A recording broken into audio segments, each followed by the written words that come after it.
Good. I mean, you can call it cocky, you can call it arrogant, call it what you want to call it, but I knew I was the best. It's not bragging, it's not boasting. I just feel that I'm very, very confident.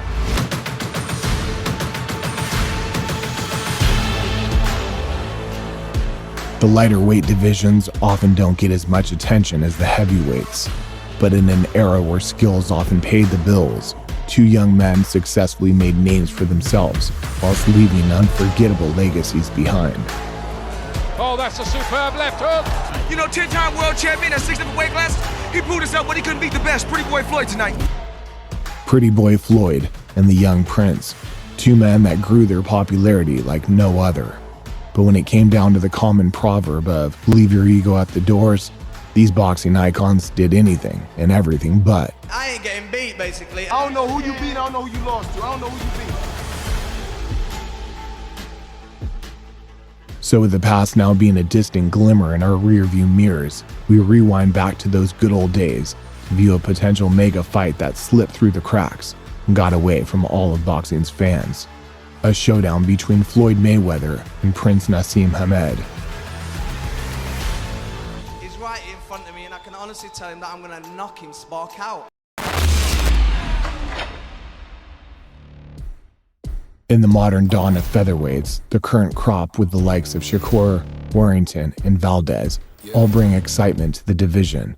But overall, there's never been quite a figure that stood out from the rest like the Prince. What happens when he feels the power and speed of Prince Naseem Hamed's punching? You know, I've heard all the critics say all this stuff and that about when he's not gonna box to his best, when is that invincibility gonna come back? Electrifying and exciting in every way possible, Naseem's rule through the 90s was something memorable for most. And in a generation where heavyweight boxing was arguably at its peak, competing at bantam and featherweight was certainly an uphill struggle to get placed on the map. Did it feel like when you went down for the first time? It was beautiful. And Prince Naseem Hamed retains the WBO Featherweight Championship for the 8th time. After becoming the first Brit in a decade to win 2 world titles in the same weight class, Naseem's path eventually led him up a ladder to a career-changing fight, and one that would grab the attention of another upcomer in the sport. Well, you know, I would like to fight Prince Naseem. Hopefully, we can meet at 128, or he can come up to 130. Prince Naseem isn't going to fight you. Well, everybody want to see after that he saw this, really it ain't going to happen. You know, I really want to fight Prince Naseem, but I know you don't want to fight. But hopefully, I can fight the winner. With Naseem now looking more vulnerable than ever, a young pretty boy version of the Floyd Mayweather we know today seemed to be making waves of his own and calling out names, including the Prince, along the way. I said, come June 25th, I'm going to show the fans and the people around the world that I'm the best pound for pound fighter in the world. I'm going to continue to dominate and continue to win big fights. There's a right hand, a left, a body shot. Turned Gotti back into a box, and he's paying for everything right now. It was still early days for Floyd, though at 25 years young, he was primed and as aggressive as he'd ever been. And in foresight, making the Naseem fight a potential recipe that would tingle almost anyone's taste buds. It's a good job that he didn't fight me though, because he might not have had the career that he did, but... Having quite the career, Mayweather's legacy outlasted the Prince's reign by a long shot, going on to achieve 15 major world titles in 5 weight divisions, and not hanging up the gloves until a later age of 40. That young pretty boy just didn't give a fuck. He was just gonna go for it. Right. You know what I mean? With you, I think Pretty Boy Floyd was the best. Never got hit. Now, the Floyd now, I'm just saying that he have slowed down some because this is boxing. Contrastingly, the Prince ended his career aged 28, a career most would say was cut well short before its time, and yet still carry the potential to go on and have other mega fights in and around his division. It looked a little bit that the fire wasn't there. It looked like he was trying to remember what to do at times. He saw the same style, the same mistakes. Better fighter would have made him pay more than that. Calvo didn't have... Losing passion and hunger for the game was ultimately the Prince's detriment. However, on the flip side, Floyd's mentality, being quite the opposite, managed to pursue his relentless winning streak regardless of the rewards.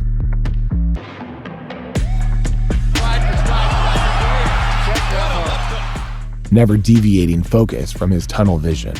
Going from one high to the next, their performances never seemed to fade for the pretty boy, even when transcending from the dawn right up into the dust stage of his career.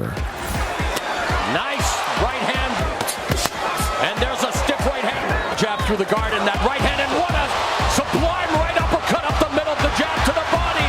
Look at this display by Floyd Mayweather.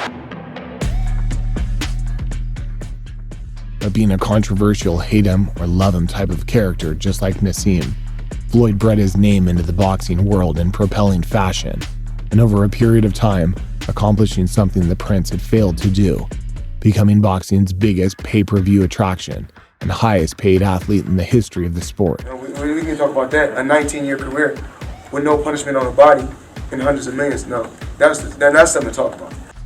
Had the Prince stuck around for a few more years getting back into winning ways, it would have been unquestionable that the Prince too would have been able to milk his share of the pay-per-view paydays and undoubtedly go on to earn the biggest paycheck that he missed out on.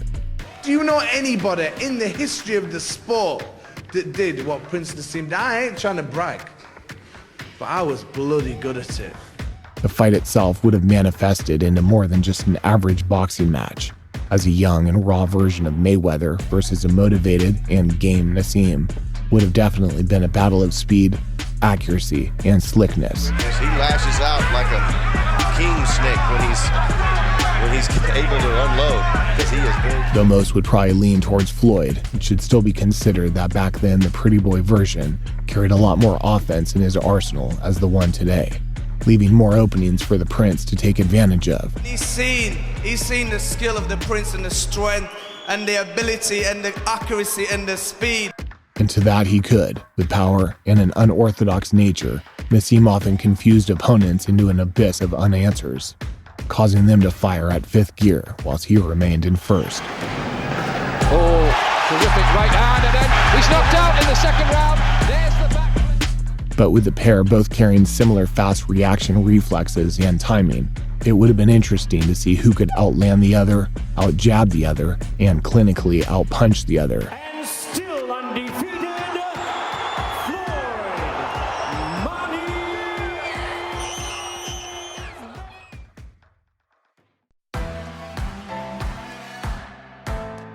Carrying the heavier hands, the Prince has made his name being one of the hardest hitting featherweights of all time, and with an 83% knockout ratio, compared to Floyd's 54%, it would be likely that if and when Naseem was to land, he'd certainly inflict the most damage. It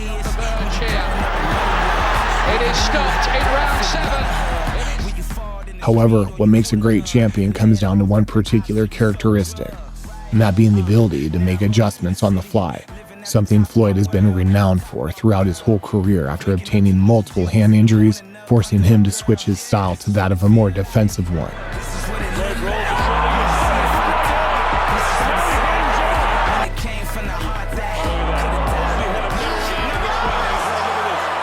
With Mayweather's previous history of taking out former champions, it would be an understatement to say that he lacks the power to hurt and even stop the Prince, as performances of the past have shown exactly how vicious the younger version of Floyd was back in his prime years.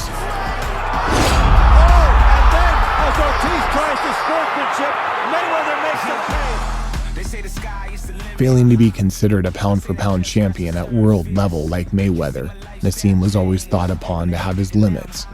And after the Barrera fight, it seemed his will to continue with the same bad intentions wore off over time, making him a far less effective pressure fighter than before. I think Barrera has already shown with his chin, one left hand won't do it. It could be the bee's knees, but it's like anything else, can't be bothered. In that time period, Floyd had moved on to bigger and better things, beating Zab Judah for the welterweight title, then Oscar and Hatton, where his career would soon be elevated to the next level. Concluding, a perfect career overall, 50 wins and 0 losses. Looking back at the level of competition he faced, undefeated fighters, and the champions he dethroned, it's hard to argue with the bold claims he makes today of being the best ever.